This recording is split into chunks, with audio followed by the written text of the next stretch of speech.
The Montana sky stretched endlessly above Highway 87, a pale blue canvas punctuated by wisps of cirrus clouds that looked like brushstrokes from some cosmic artist. It was mid-September, and the air carried that particular crispness that signals summer's surrender to autumn. The golden light of late afternoon painted the rolling hills in shades of amber and rust, and the wind whispered through the tall grass that bordered the two-lane highway. Marcus Sullivan gripped the steering wheel of his 1987 Ford F-250 with both hands, his knuckles white from tension rather than effort. The truck had been his father's pride and joy, a beast of a vehicle with over 300,000 miles on the odometer and a history that stretched back longer than Marcus had been alive. The deep blue paint had faded to a dusty shade somewhere between sky and steel, and rust had claimed victory along the wheel wells, but the engine had always run like a dream, until today.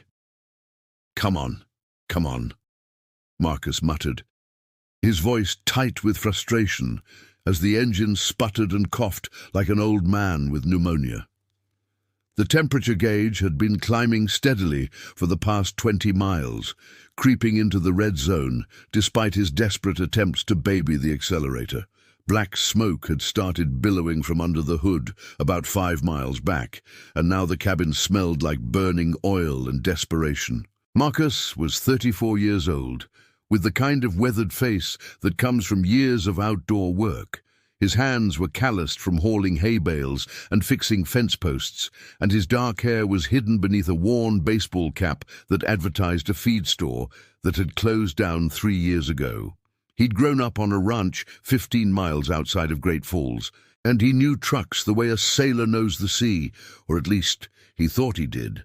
The engine made a sound like grinding metal, a death rattle that sent a spike of panic through Marcus's chest. He eased the truck onto the shoulder, gravel crunching under the tires as he came to a stop.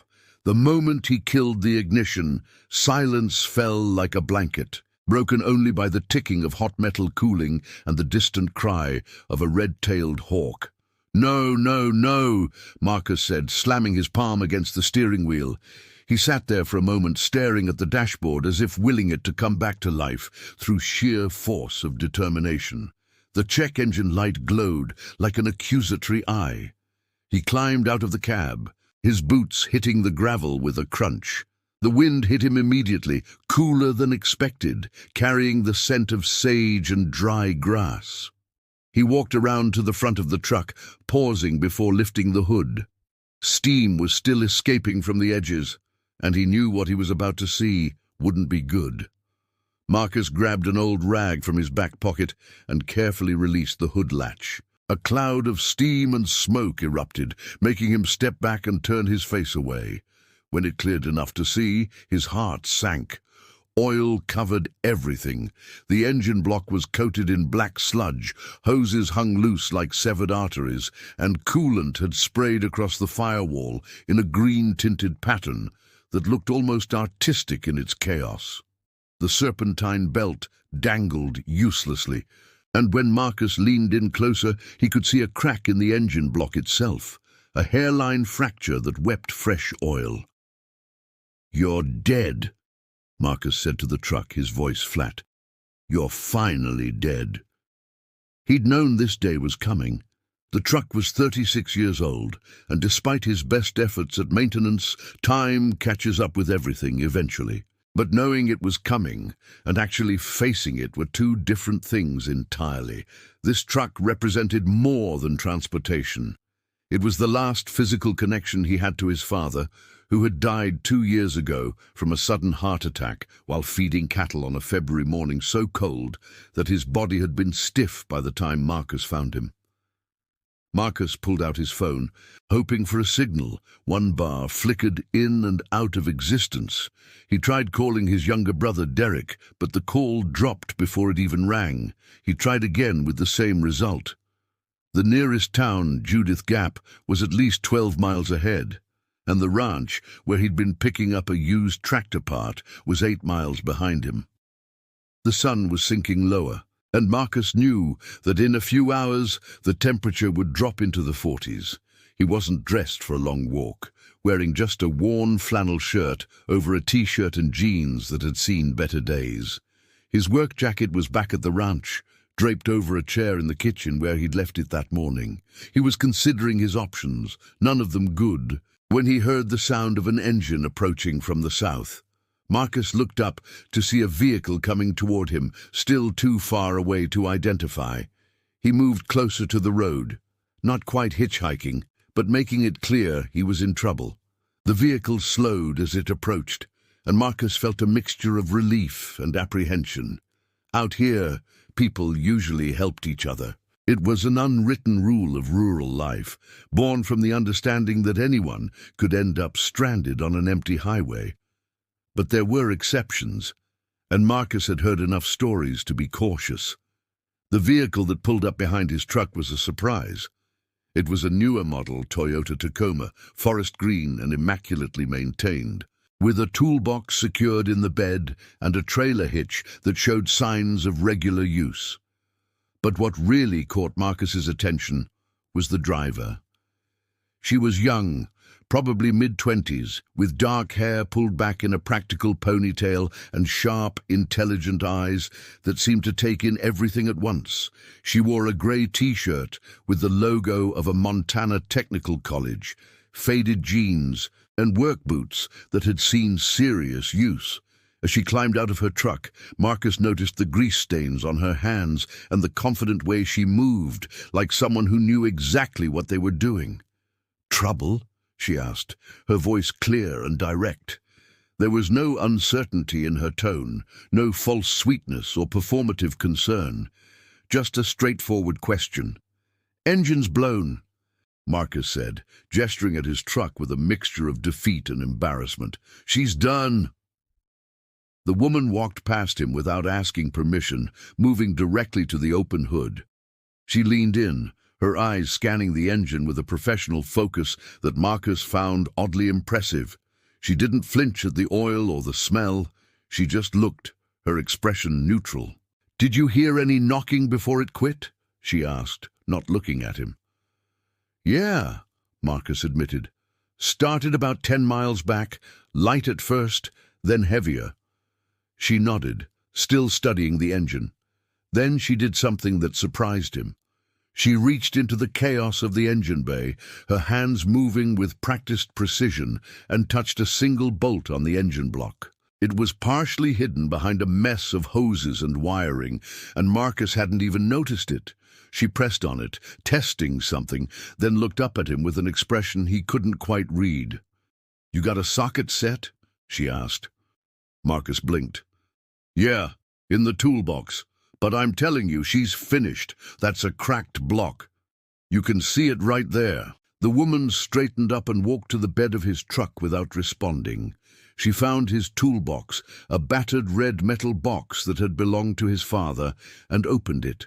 She selected a 3/8 drive ratchet and a specific socket, then returned to the engine. "What you're looking at isn't a crack," she said, her voice matter-of-fact.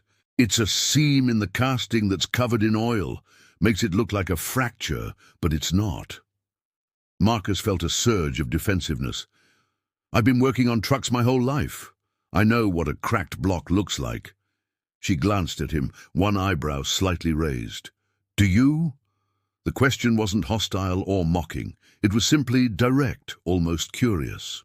Marcus felt his face heat up. But before he could respond, she was back to work. She positioned herself carefully, reaching deep into the engine bay to access that single bolt.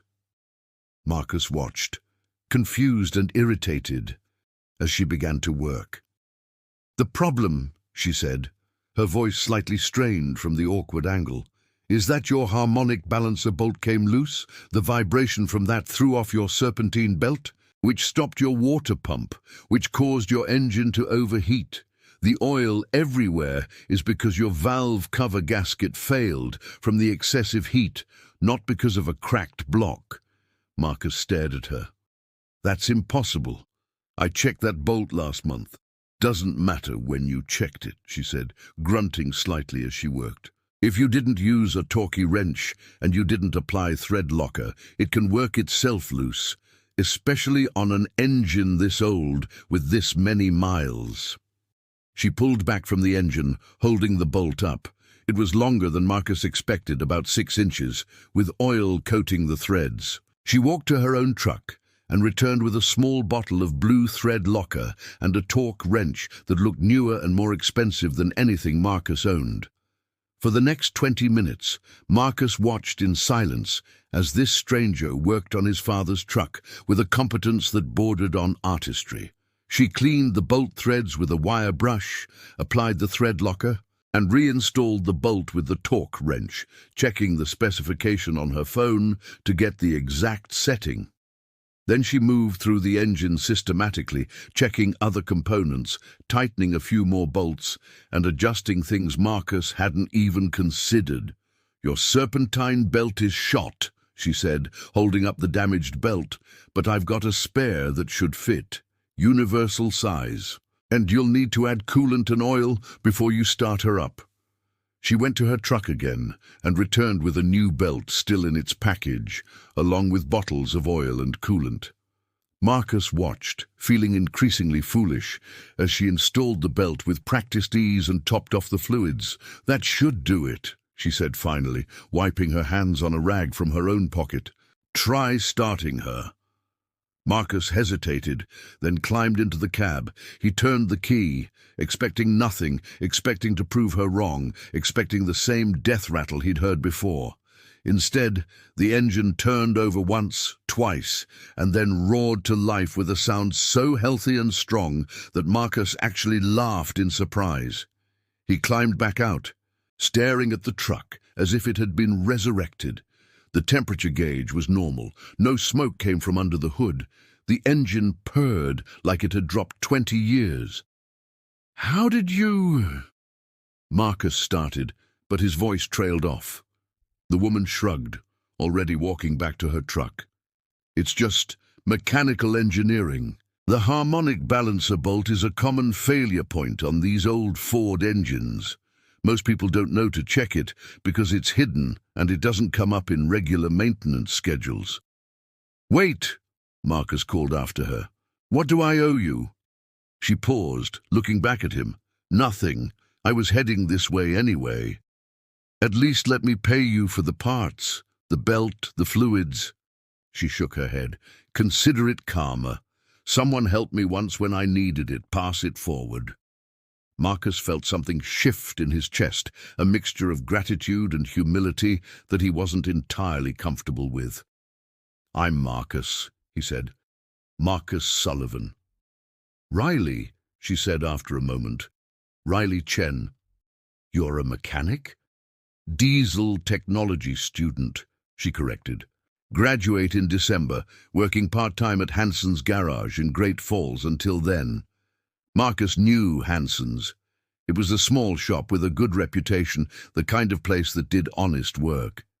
"You saved my life," he said.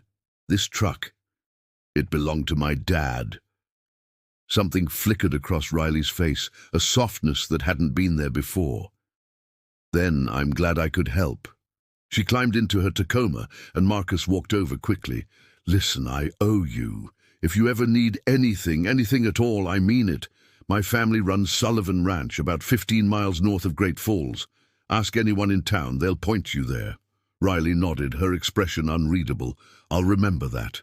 She drove away, her truck disappearing into the golden light of the setting sun. Marcus stood on the shoulder of Highway 87, listening to his father's truck idle smoothly behind him, and felt like he'd just learned a lesson he should have known all along. He climbed back into the cab, put the truck in gear, and headed toward home. But as he drove, his mind kept returning to Riley Chen, to the way she'd identified the problem in seconds, to the confidence in her hands, to the kindness in her refusal to accept payment. He thought about his own stubborn certainty that the truck was dead, about his years of experience that had somehow led him to the wrong conclusion. And he thought about that single bolt, the one he'd never even noticed, that had made all the difference. 3 weeks passed before Marcus saw Riley Chen again. And when he did, it was under circumstances that made their first meeting seem almost prophetic. October had arrived in Montana with its usual dramatic flair, bringing cold mornings that coated the grass with frost and afternoons warm enough to work in shirt sleeves. The cattle had come down from the high pastures, and Sullivan Ranch was in the midst of preparing for winter, a task that consumed every daylight hour and most of the evening ones too. Marcus was in the main barn, a massive structure built by his grandfather in 1962, trying to coax life from a 30-year-old John Deere tractor that had chosen that particular morning to refuse to start. His younger brother Derek was supposed to be helping, but he'd disappeared 20 minutes ago, probably to take a phone call from his girlfriend in Billings. "Come on, you stubborn piece of..." Marcus muttered, checking the fuel line for the third time.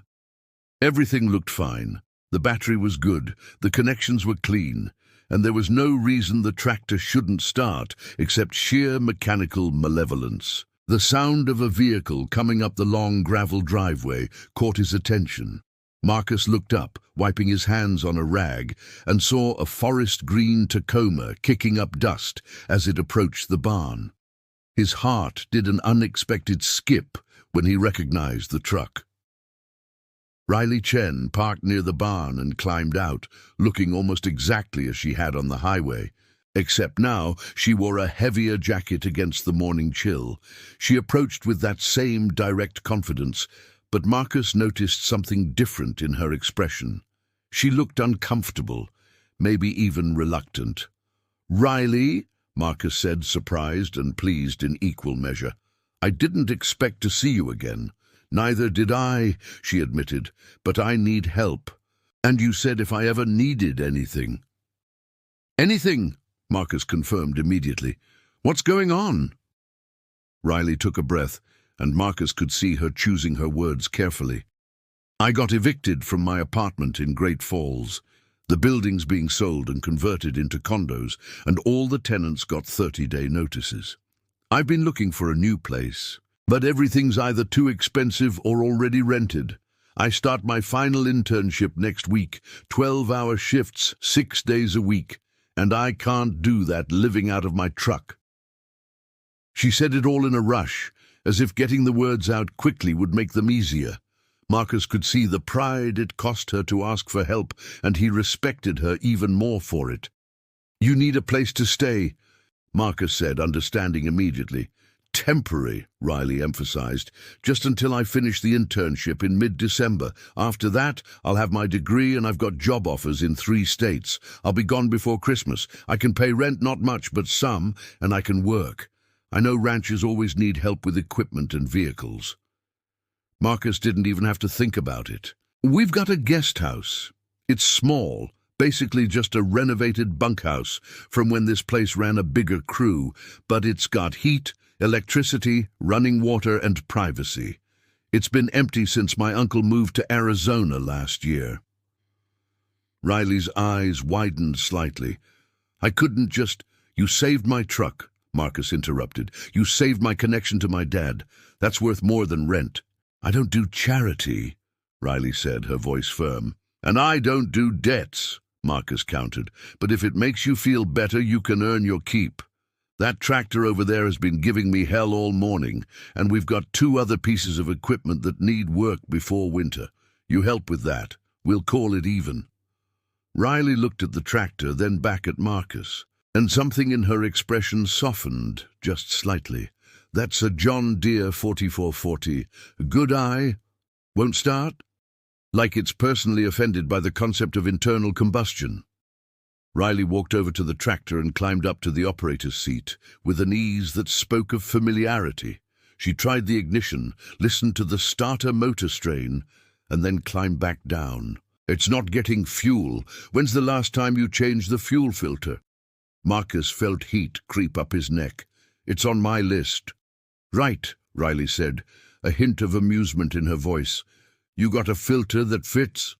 20 minutes later, with a new fuel filter installed and the fuel system bled properly, the John Deere roared to life with a reliability that made Marcus shake his head in wonder.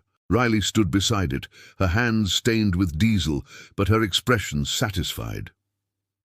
"You have a gift," Marcus said. "I have training and experience," Riley corrected, but she was almost smiling. "Big difference." Derek chose that moment to return, sauntering into the barn with his phone still in his hand. He was 28, 4 years younger than Marcus, with the same dark hair and weathered features, but a leaner build and an easier smile. He stopped short when he saw Riley. "Who's this?" he asked, his tone friendly but curious. "Derek, meet Riley Chen," Marcus said. "Riley, my brother Derek. Riley's going to be staying in the guest house for a couple months and helping with equipment maintenance." Derek's eyebrows rose, but he had the social grace not to ask the obvious questions. "Welcome to Sullivan Ranch," he said, extending a hand. Riley shook it firmly. "Fair warning. Marcus will work you to death if you let him." "I can handle work," Riley said simply. Over the next hour, Marcus showed Riley to the guest house, a small structure about 100 yards from the main ranch house. It was indeed just a renovated bunkhouse, with a single main room that served as living area and bedroom, a small kitchenette, and a bathroom that, while basic, was clean and functional. The previous occupant, Marcus's Uncle Jim, had left some furniture behind: a bed, a small table with 2 chairs, a worn but comfortable armchair, and a bookshelf half filled with paperback westerns. "It's not much," Marcus said, suddenly self-conscious about the humble space. "It's perfect," Riley said, and she meant it. Marcus could hear the relief in her voice. "It's warm, it's dry, and it's mine for a while. That's more than I had this morning." They worked out the details quickly. Riley would pay a minimal rent that Marcus knew was far below market value, even for rural Montana. But she insisted on paying something. In exchange, she'd handle all the mechanical maintenance and repairs for the ranch's equipment. It was a deal that benefited both of them, though Marcus suspected he was getting the better end of it. Riley moved her belongings in that afternoon. It didn't take long because she didn't have much: clothes, books, tools, and a laptop that looked expensive and well used. Marcus noticed she handled her toolbox with particular care, and when he commented on it, she told him it had belonged to her grandfather, a diesel mechanic who had worked on ships in the Navy. "He taught me everything," Riley said, setting the toolbox carefully on the table. "He died when I was 16, but before that, I spent every summer in his garage. He used to say that if you could understand how an engine breathed, you could fix anything." "Sounds like a smart man," Marcus said. "He was," Riley agreed quietly. Over the following days, Riley settled into life on Sullivan Ranch with a quiet efficiency that impressed everyone. She was up before dawn, often earlier than Marcus, and she approached every mechanical problem with the same focused intelligence she'd shown on the highway. The John Deere wasn't her only success. She diagnosed and repaired an irrigation pump that had been malfunctioning for weeks, rebuilt the carburetor on an ancient ATV that Marcus's father had bought at an estate sale, and somehow got a stubborn hay baler working with a combination of replacement parts and ingenious improvisation. But it wasn't just her mechanical skills that made an impression. Riley had a way of fitting into the rhythm of ranch life without disrupting it. She was quiet but not shy, helpful but not intrusive, and she had a dry sense of humor that caught Marcus off guard more than once. One evening, about a week after Riley's arrival, Marcus was working late in his father's old workshop, a building separate from the main barn that his dad had used for more detailed mechanical work. It was where Marcus felt closest to his father's memory, surrounded by tools that still hung on their designated hooks and parts catalogues that went back decades. He was bent over a workbench, trying to make sense of a wiring diagram for his father's old welder, when Riley appeared in the doorway. "Knock, knock," she said, though she'd already entered. Marcus looked up, startled. "Hey, what's up?" "Saw the light on. Figured you might want coffee." She held up 2 mugs, steam rising from both. "You're a lifesaver," Marcus said, accepting one gratefully. The coffee was strong and black, exactly how he liked it. Riley leaned against the workbench, looking around the workshop with open curiosity. "This was your dad's space?" "Yeah, he'd spend hours out here. Sometimes I think he loved these machines more than people." "Some people are like that," Riley said. "My grandfather was the same way. I think it's because machines are honest. They break in predictable ways, they can be fixed with logic and effort, and they don't hurt you on purpose." Marcus looked at her sharply. There was something in her tone, a hint of old pain that made him want to ask questions. But before he could, Riley pushed away from the workbench. "Derek mentioned you're having trouble with the ranch finances," she said, changing the subject smoothly. Marcus grimaced. "He talks too much. But yeah, we're struggling. Beef prices are down, feed costs are up, and we're barely breaking even. My dad was the business mind. I'm better with cattle and equipment than spreadsheets." "What about diversifying?" Riley asked. "A lot of ranches around here are adding side businesses, hunting leases, event hosting, equipment repair for other ranches." "Equipment repair," Marcus repeated slowly, an idea forming. "You mean like a mobile service?" Riley shrugged. "You've got the location, the tools, and the space. And now you've got someone who actually knows what they're doing with diesel engines and farm equipment. You'd be willing to help with that." "I'm here for 2 more months anyway," Riley said. "Might as well make myself useful. Besides, word of mouth travels fast in rural areas. If we do good work, we could build up a solid client base pretty quickly." Marcus felt a spark of excitement he hadn't felt in months. That could actually work. "It will work," Riley said with quiet confidence. "We'll need to advertise, probably get business cards printed, and set up a simple booking system. But the hardest part is having the skills and the reputation. And between your family name and my training, we've got both." They talked for another hour, sketching out plans, discussing pricing, and mapping out the logistics of a mobile equipment repair service. Marcus found himself energized in a way he hadn't been since his father's death. It wasn't just the business opportunity, though that was real and promising. It was the collaboration, the feeling of partnership, the sense that he wasn't carrying the weight of the ranch alone anymore. When Riley finally left to return to the guest house, Marcus sat in the workshop for a long time, staring at their rough business plan scrawled on the back of an old parts invoice. His father's truck keys hung on a hook nearby, and Marcus found himself talking to his dad's memory. "I think you'd like her," he said to the empty workshop. "She's got your way of seeing through problems to solutions, and she doesn't take any crap, which you'd definitely appreciate."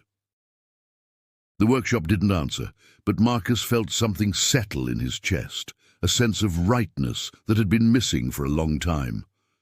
Outside, in the guest house, Riley sat at her small table with her laptop open, looking at job offers from 3 different states. They were good offers, the kind that promised stability and advancement, and all the things she'd been working toward. But as she looked at them, she found herself thinking about the workshop, about the way Marcus had listened to her ideas with genuine interest, about the quiet satisfaction of fixing something that was broken.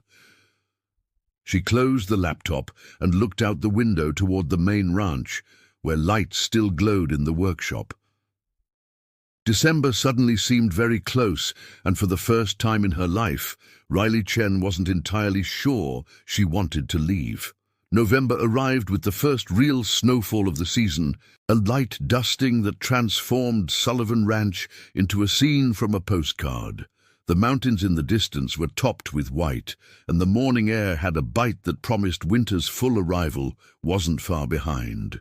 The mobile equipment repair service had launched 2 weeks earlier, and the response had exceeded even Riley's optimistic projections. Word had spread quickly through the network of ranches and farms that stretched across central Montana.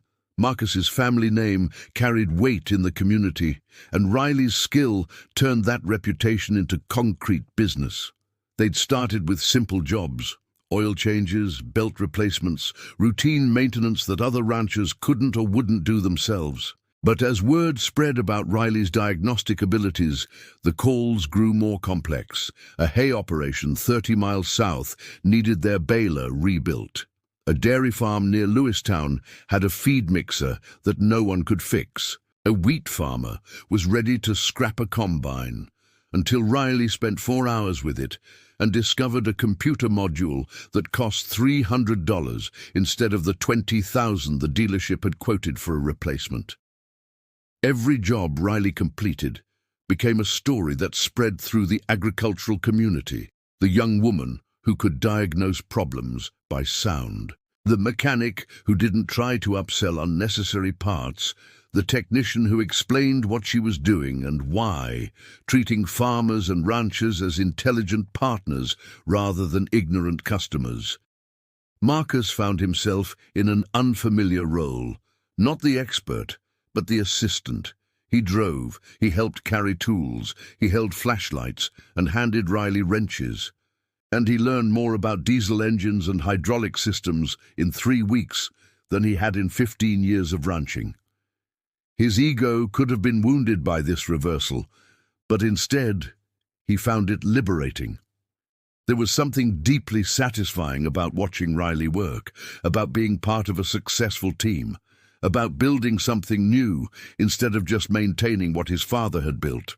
But success brought complications, and those complications came to a head on a grey Thursday afternoon when Marcus and Riley returned to the ranch after a long job in Judith Gap. They were tired, covered in grease and hydraulic fluid, and looking forward to hot showers and dinner.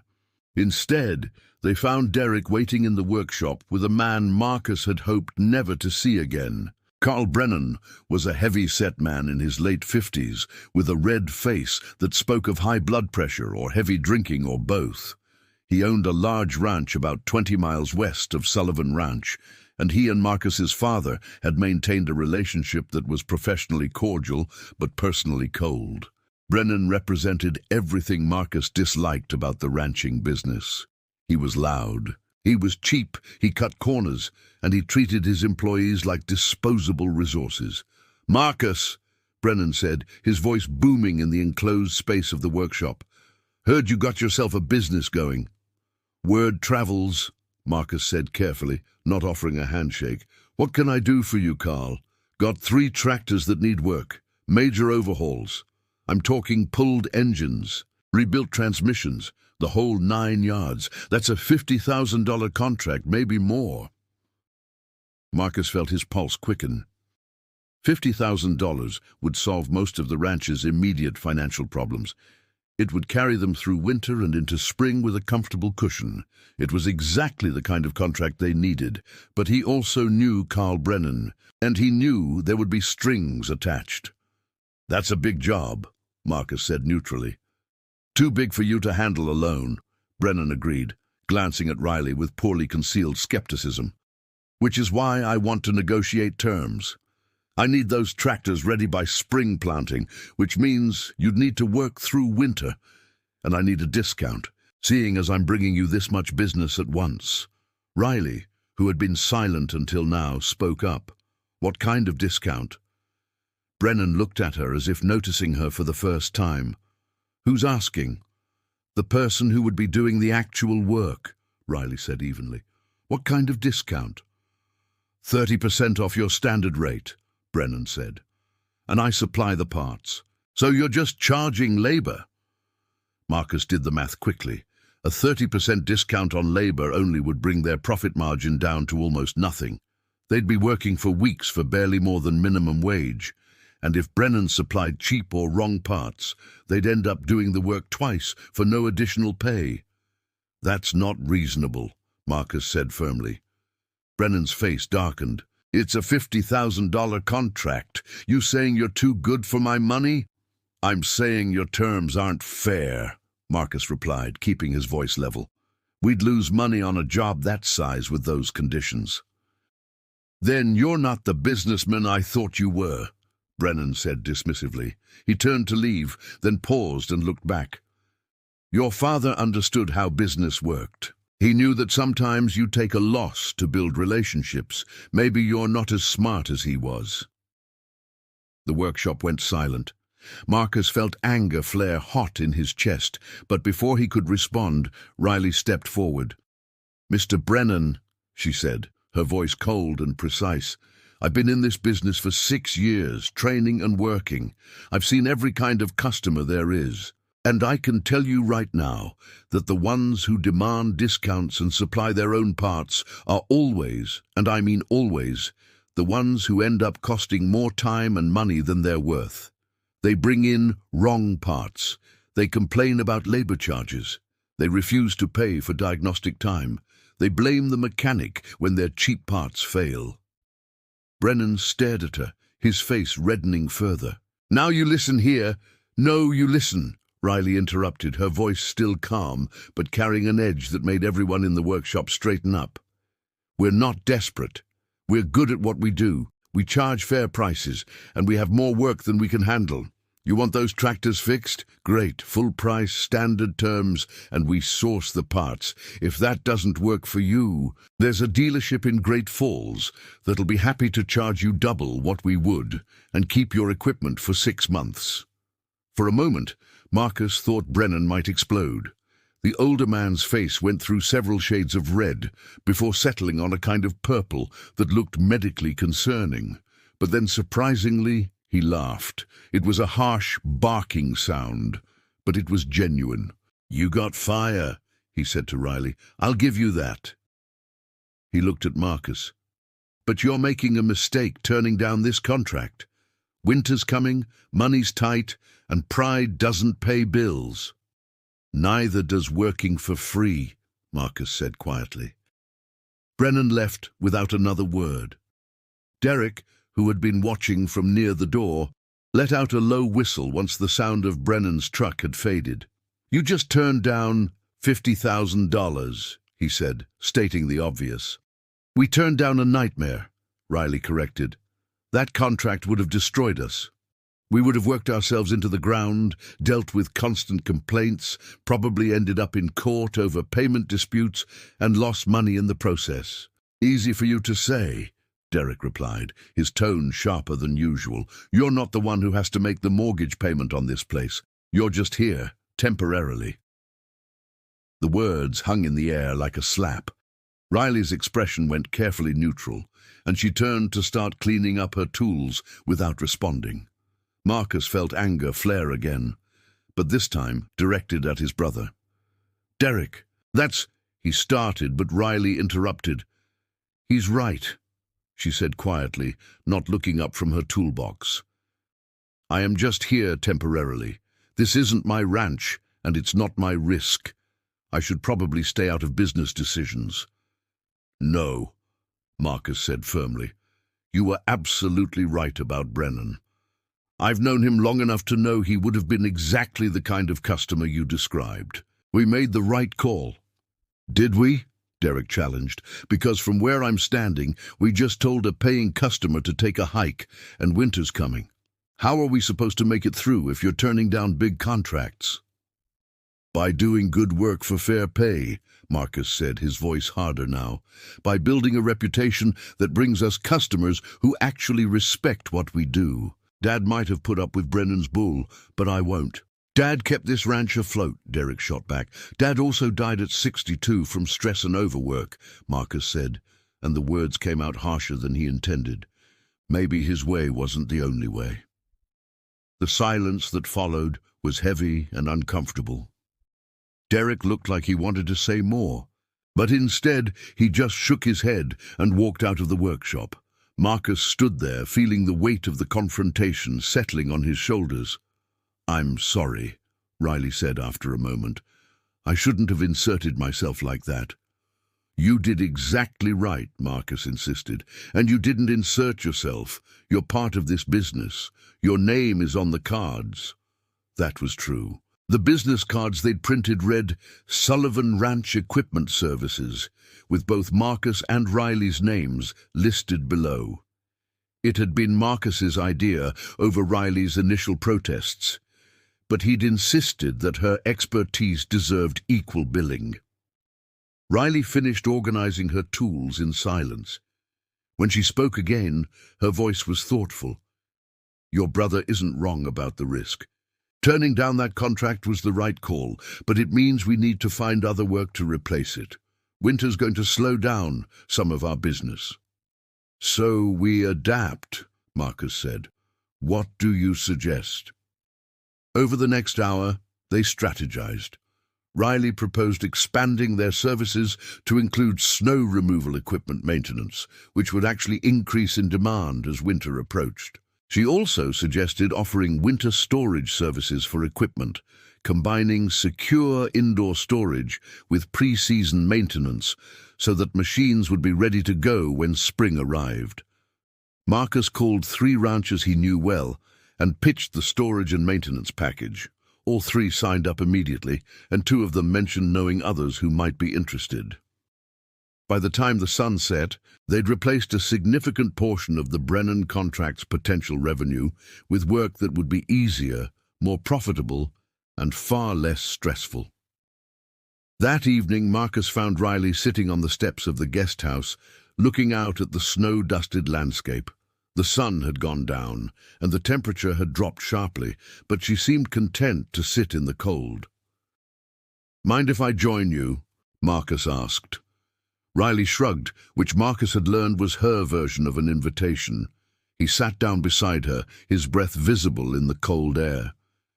"Derek's scared," Marcus said after a moment. "The ranch has been struggling since Dad died, and he's worried we're going to lose it." "Are you?" Riley asked directly. "No," Marcus said, surprising himself with the certainty in his voice. "Not anymore. 3 months ago, I was terrified. We were bleeding money. I had no idea how to fix it, and I felt like I was failing Dad's legacy. But now, we're building something. It's working, and even if it's not the same thing Dad built, it's still valuable." Riley was quiet for a moment. "My grandfather used to say that the hardest part of fixing something isn't the actual repair. It's convincing people that what's broken can be fixed at all. Most people, when something breaks, they just want to throw it away and start over." "Is that what you did?" Marcus asked gently. "Started over when something broke?" Riley looked at him, and in the fading light, her expression was unreadable. "I've been starting over my whole life. Every time I think I've found a place to stay, something happens and I have to move on. Bad roommates, job losses, apartment buildings getting sold." She trailed off, then added, "I'm good at starting over. I'm not sure I'm good at staying." "You've got 2 job offers," Marcus said. It wasn't a question. He'd seen her looking at her laptop, had noticed the way she sometimes got a distant look when December was mentioned. 3, actually, Riley admitted. Houston, Denver, and Portland. All diesel technology positions, all good pay, benefits, career advancement. "Which one are you going to take?" "I don't know," Riley said, and Marcus heard genuine uncertainty in her voice.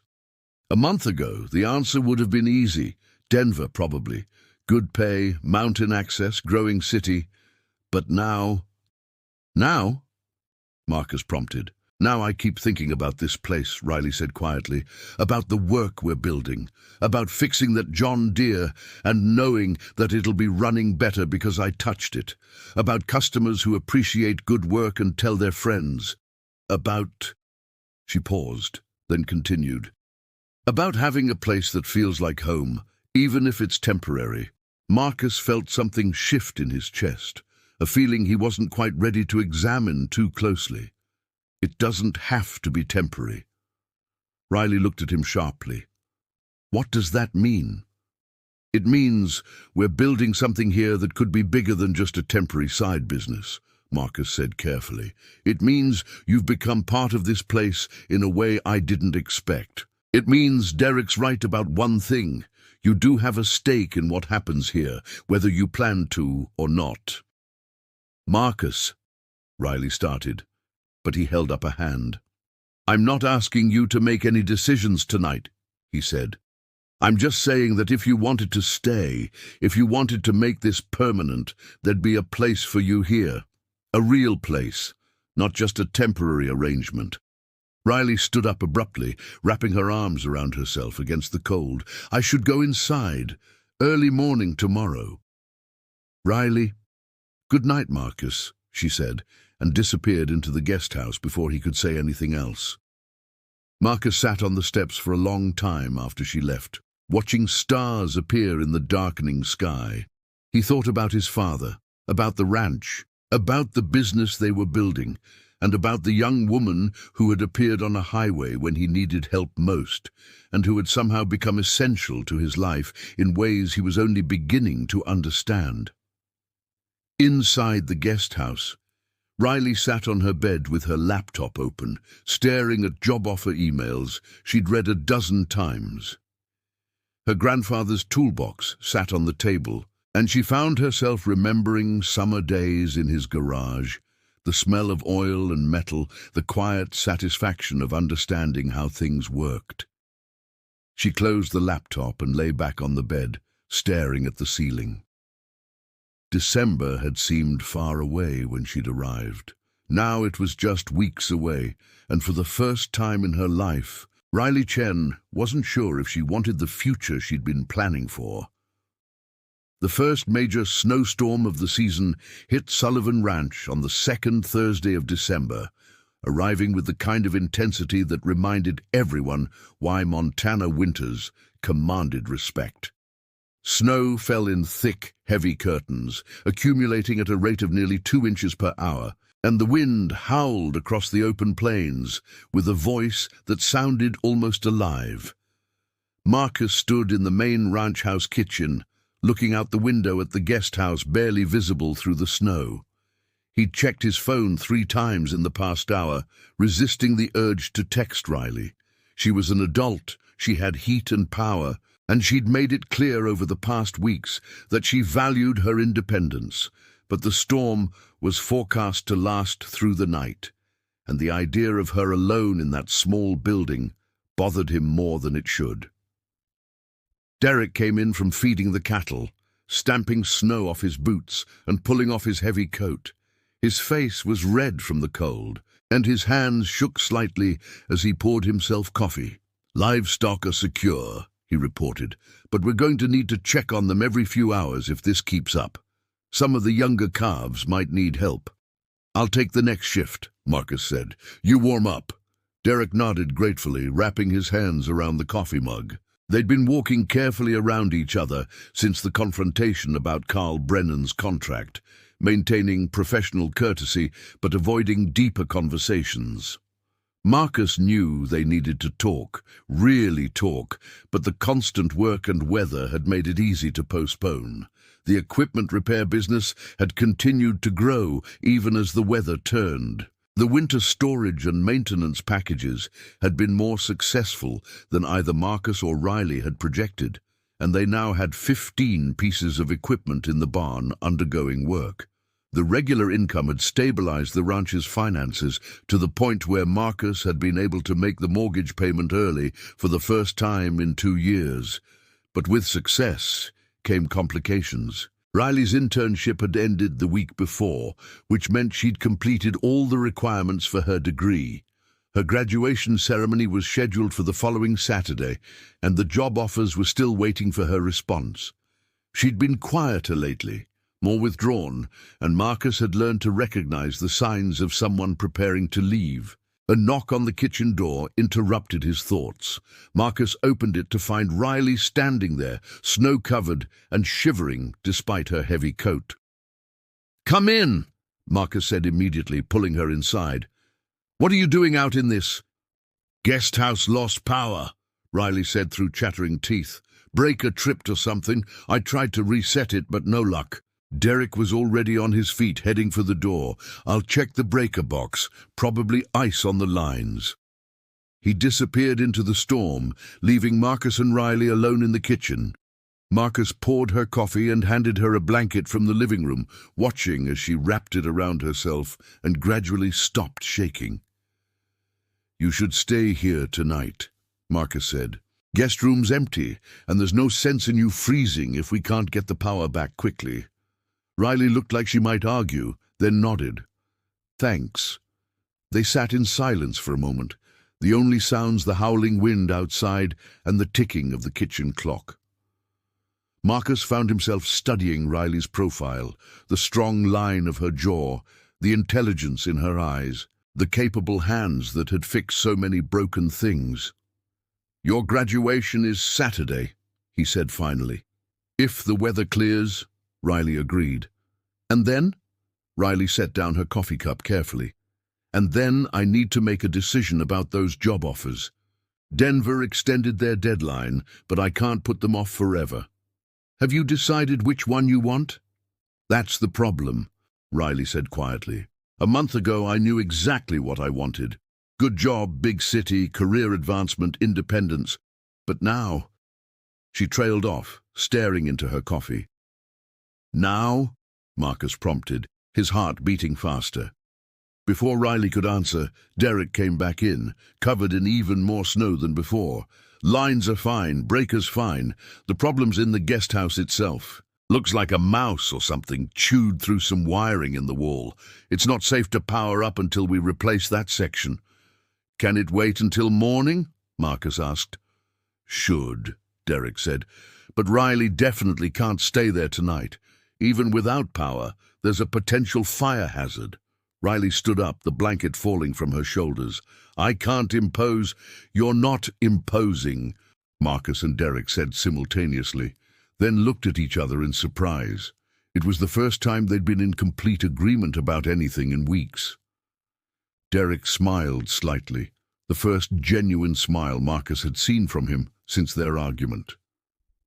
"Marcus is right. You're staying here tonight, and we'll fix the guest house tomorrow when there's light and better weather."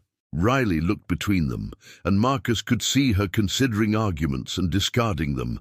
Finally, she nodded. "Okay, thank you." The storm continued through the night, and Marcus barely slept. He was up every 3 hours to check on the cattle, trudging through knee-deep snow with a flashlight and checking on calves and making sure water heaters were functioning. Each time he came back inside, he'd see a light on in the guest room where Riley was staying, and he wondered if she was sleeping any better than he was. By morning, the storm had passed, leaving behind a world transformed by snow. The ranch looked like something from a painting, everything softened and quieted by the white blanket that covered every surface. The sky was clear and impossibly blue, and the air was so cold it hurt to breathe. Marcus found Riley in the kitchen making breakfast. She'd apparently raided the pantry and was cooking eggs, bacon and pancakes with the confidence of someone comfortable in any kitchen. "You didn't have to do this," Marcus said, accepting a plate gratefully. "I need to earn my keep," Riley said, echoing words she'd said months ago on the highway. Derek joined them, and for the first time in weeks, the three of them sat down to breakfast together. The conversation was easy, ranging from equipment repairs to weather predictions to speculation about which of their clients would need snow removal services. After breakfast, Marcus and Riley went out to assess the damage to the guest house. The wiring problem was worse than Derek had initially thought, requiring not just a patch, but a complete rewiring of one wall. It was work that would take at least 2 days, maybe more. "You're staying in the main house until this is fixed," Marcus said firmly, preempting any argument. "No negotiation." Riley looked like she might protest, then just nodded. "I appreciate it."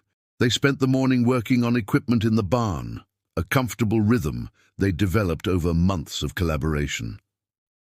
Riley was training Marcus on rebuilding a hydraulic system, patiently explaining each step and why it mattered. Marcus found himself thinking about how natural this felt, how right it seemed to be working alongside her. "I need to tell you something," Riley said suddenly. Not looking up from the hydraulic pump she was examining, Marcus's heart sank. Okay. I turned down all 3 job offers. Marcus nearly dropped the wrench he was holding. What? Last night during the storm, Riley continued, her voice steady, but her hands working faster on the pump. I sent emails to all 3 companies. I thanked them for their offers and told them I was pursuing other opportunities.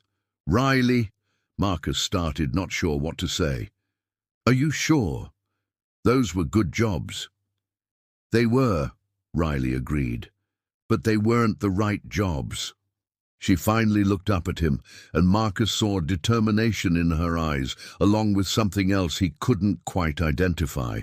I've been thinking about what you said about having a place here, about building something permanent instead of always moving on. I meant it, Marcus said quickly, every word. I know you did, Riley said, but I need to know what that actually means. What are we building here, Marcus? Is this a business partnership, a friendship, something else? The directness of the question was pure Riley, cutting straight to the heart of the matter with no room for evasion. Marcus set down his tools and took a breath. I don't know, he admitted. All I know is that when I think about you leaving, everything feels wrong. When I think about you staying, everything feels right. You become part of this place, Riley, part of my life, and I don't want that to end. Riley was quiet for a long moment, her dark eyes searching his face. I'm not easy, she said finally. I'm independent to a fault. I have trust issues from years of people letting me down, and I'm probably going to drive you crazy with how particular I am about tool organization. Marcus felt a smile tugging at his lips despite the seriousness of the conversation. I can live with that. And I'm not interested in being someone's helper or assistant or sidekick, Riley continued. If I stay, I'm a full partner in this business. Equal say, equal responsibility, equal ownership. Agreed, Marcus said without hesitation. I'll have Derek draw up the paperwork. And... Riley paused, seeming to choose her words carefully. I need time. I'm not good at relationships. I've never stayed in one place long enough to really try. So if there's something happening here between us, something more than just business, I need to figure that out slowly. Take all the time you need, Marcus said, and meant it. I'm not going anywhere. Riley smiled, a real smile that transformed her normally serious face. Then I guess I'm staying. The relief that flooded through Marcus was so intense it was almost painful. He wanted to hug her, to lift her up and spin her around, but he settled for extending his hand. Partners? Riley shook his hand firmly. Partners. Over the following days, the reality of Riley's decision to stay transformed from abstract concept to concrete reality. The guest house wiring was fixed and improved, made safer and more efficient in the process. Derek, in a conversation that surprised Marcus with its maturity and thoughtfulness, not only supported Riley becoming a full partner, but suggested expanding the business further, perhaps bringing on an apprentice or two as demand continued to grow. Riley's graduation ceremony happened on a Saturday afternoon in Great Falls, and Marcus, Derek, and even a few of their regular clients attended to support her. Watching her walk across the stage to receive her diploma, Marcus felt an almost parental pride mixed with something deeper and more complex. After the ceremony, they went to dinner at a local steakhouse, and the conversation flowed easily. Riley, normally reserved, was more animated than Marcus had ever seen her, talking about her plans for expanding the business, about new techniques she wanted to try, about the future she was now committed to building. Christmas came and went, a quieter holiday than the ranch had seen in years, but somehow warmer for it. Riley gave Marcus a new torque wrench, professional grade and expensive, with a note that read, "So you can check your own damn bolts." Marcus gave her a custom-made sign for the workshop that read Sullivan Chen Equipment Services, with both their names in equal size. It was Derek who pointed out the significance of the name change. Chen before Sullivan? He'd asked, smirking. Alphabetical order, Riley had replied primly, but Marcus had seen the smile she was trying to hide. The winter passed in a rhythm of work and weather, of cold mornings and long days in the workshop, of gradual progress on both machinery and relationships. Riley remained true to her word about needing time, and Marcus respected that boundary even as his feelings deepened. They were partners, they were friends, and they were building something that mattered. It was late February, during a brief warm spell that hinted at spring's eventual arrival, when everything changed. They were working on an engine rebuild, side by side in the workshop, when Riley's hand brushed against Marcus's, and instead of pulling away, she let it stay there. "I've figured some things out," she said quietly, not looking at him. "Yeah?" Marcus asked, his heart racing. "Yeah?" Riley turned to face him fully, her expression serious but her eyes warm. "I've figured out that staying isn't as scary as I thought it would be. That building something permanent doesn't mean giving up independence. And that having someone you trust as a partner in both business and life is worth more than any job offer in any city." Marcus felt like his heart might burst. "Riley, I'm not saying I have it all figured out," she interrupted. "I'm still going to be difficult sometimes. I'm still going to need my space, but I'm saying I want to try. With you, with this place, with building something that lasts." Marcus reached out slowly, giving her time to pull away, and when she didn't, he took her hand properly. "I want that too," he said, "more than anything." Riley smiled, and then, for the first time since they'd met on that highway months ago, she leaned in and kissed him. It was brief, almost tentative, but it was real, and it was right, and it was the beginning of something neither of them had planned, but both of them wanted. They pulled apart after a moment, and Riley laughed, a sound Marcus realized he'd never actually heard before. "We're a mess," she said, gesturing at their grease-stained clothes and oil-smudged faces. "We are," Marcus agreed, grinning, "but we're a matching mess." Later that evening, Marcus found himself standing in the same spot where he'd first met Riley, on the shoulder of Highway 87, where his father's truck had broken down. The truck sat in the ranch yard now, running better than it had in years, maintained by Riley's expert care. He thought about that day, about his certainty that the truck was dead, about Riley touching one bolt and proving him wrong.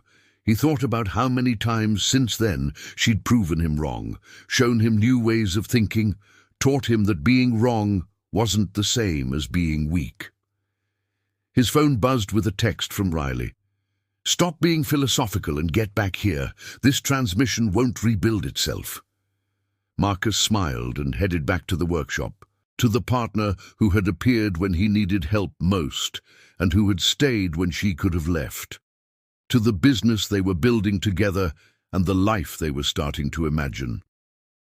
The truck that had brought them together sat silent in the yard, its engine quiet but ready, maintained and cared for, and still running strong, just like the ranch, just like the business. Just like the unexpected connection that had begun with a broken bolt and had grown into something neither of them had planned, but both of them were ready to fight for. In the workshop, Riley was already back at work, her hands confident and sure as she explained the next step in the rebuild. Marcus picked up his tools and joined her, partners in every sense of the word, building something that would last. The end.